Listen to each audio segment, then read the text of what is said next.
In this video, I'm going to cover 7 things that you need to know if you want to build a custom Lego model, like some of the beautiful custom design Lego creations featured on BrickVault, Rebrickable, Build Better Bricks, and similar sites where Lego enthusiasts have published instructions for their custom Lego designs so that you can build them.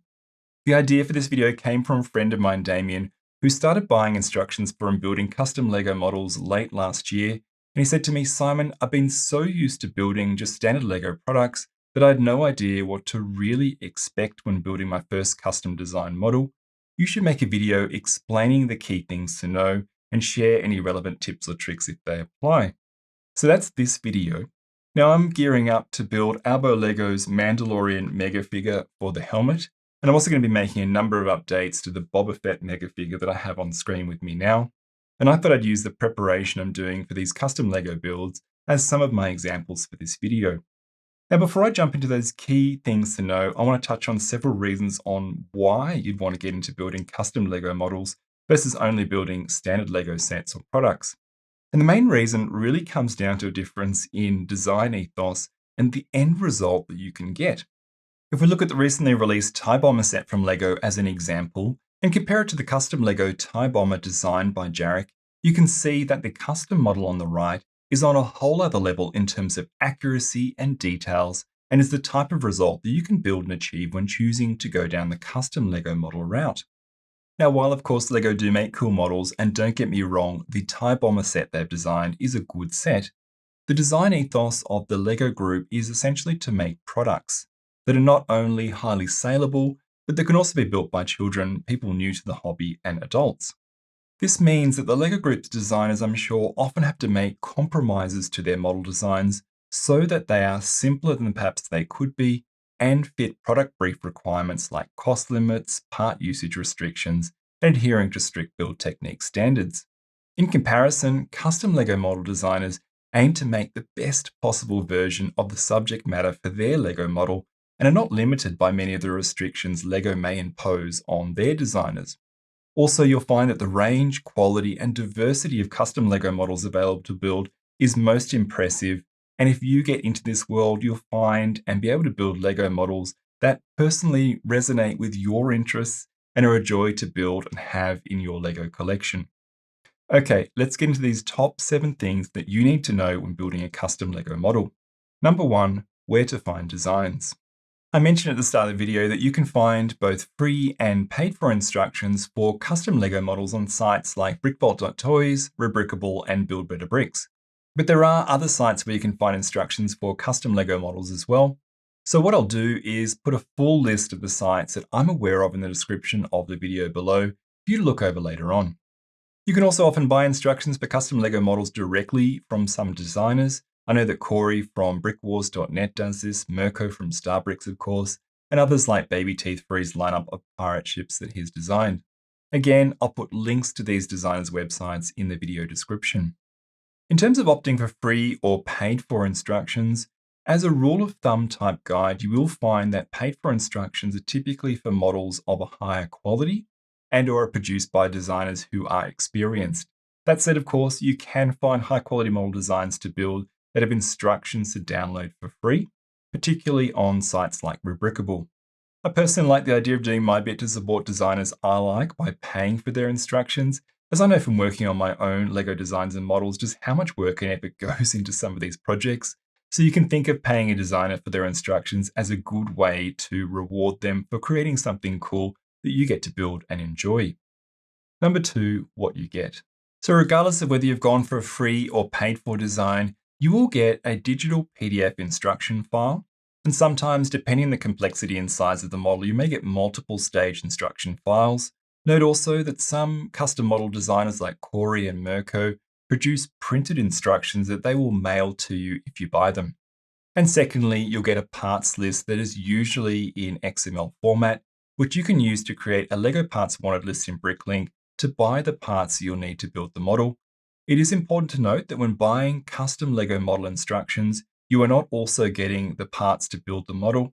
You'll need to buy those yourself, and I'll talk about that next.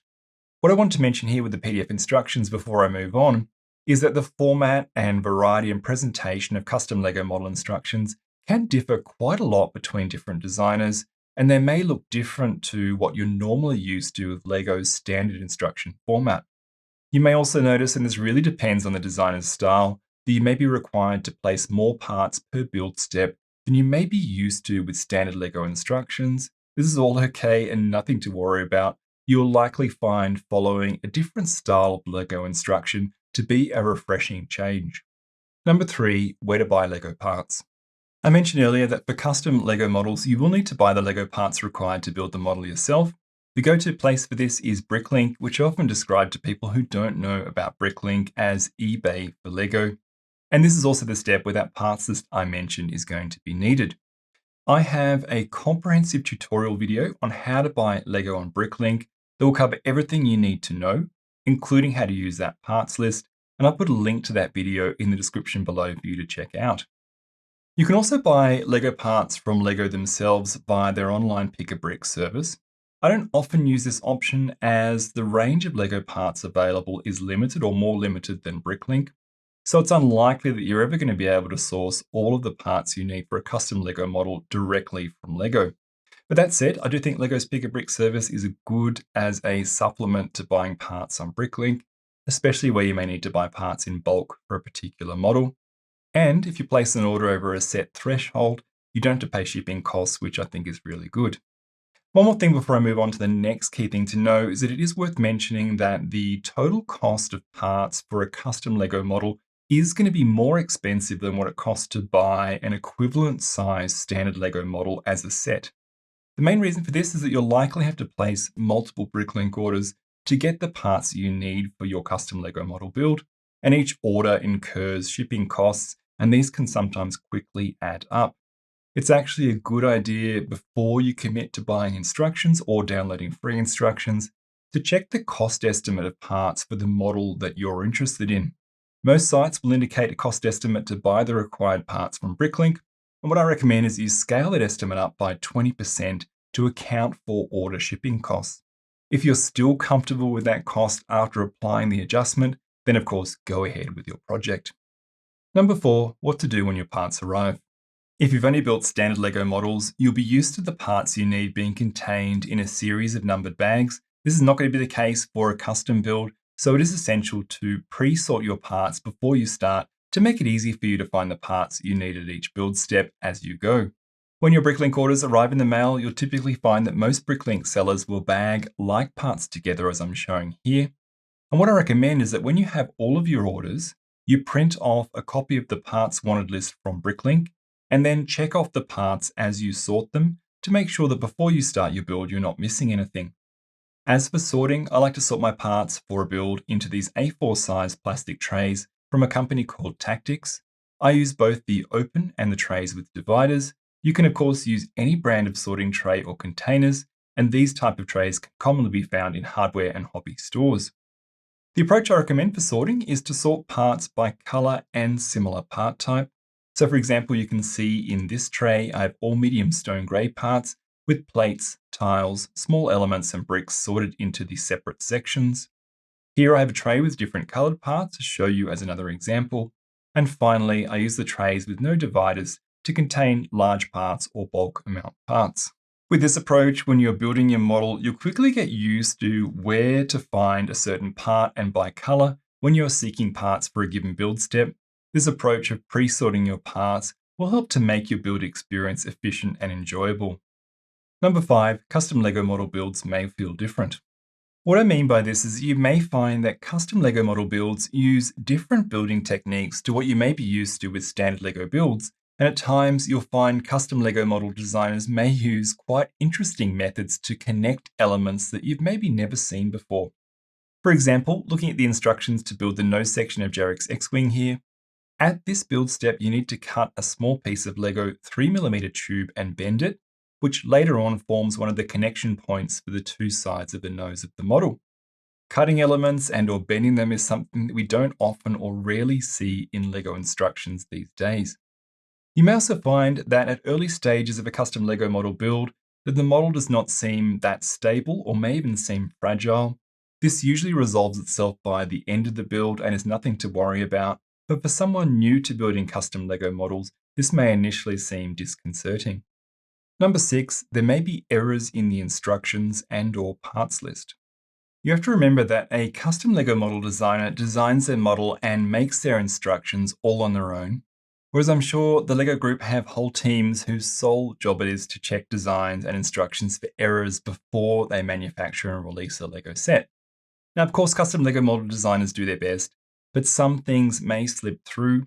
For example, you may notice things like some build steps require you to place parts that seem to be floating and are not properly supported until later build steps. And I know in my case, when designing mods for existing LEGO sets, preparing the parts list as a delta between the original LEGO model and my modified studio design can at times be very difficult, and I've made minor mistakes in the past myself.